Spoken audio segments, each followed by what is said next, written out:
It's a familiar story in many parts of the world. Overwhelmed by child-rearing, a full-time job on top of domestic chores, and many women end up so exhausted that they feel compelled to opt out of the labour market to ease the load. It's a trend which is particularly acute in many parts of Asia. Take the case of Japan. In that country, the number of women in the workforce is particularly low, especially when compared to similar countries outside the region. In Japan, labour participation rates for women are 24% lower than those for men, while in Korea it's nearly 22% lower. In other parts of the region, the figure is lower still. But IMF research suggests that if countries want to encourage more women to stay in the labour market, they can. Policies make a difference. How do we know this? Because the countries with the most generous child-rearing policies have some of the highest rates of working women. Policies such as spending on childcare, parental leave, or the removal of tax codes that penalise the income of second earners.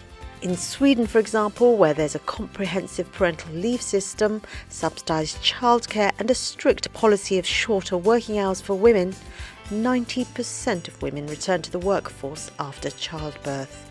Contrast this with Asia, where governments tend to provide fewer such benefits. In Japan and Korea, women say that child-rearing, housework and long working hours prevent them from joining the workforce. Why does it matter if more or less women work outside the home? It matters because more working women improves gender equality. But on top of this, greater female participation in the labour market helps boost and maintain growth. As many developed countries struggle with the consequences of an ageing population, they're going to have to make the best use of limited resources, and this includes their own citizens. IMF research suggests that if Japan, for example, were to raise the number of women in the workforce to a level similar to those found in other G7 countries, excluding outlier Italy, it could raise per capita GDP by approximately 5%. Making it easier for women to stay in the workforce would make it easier for Japan to remain a player in the global economy.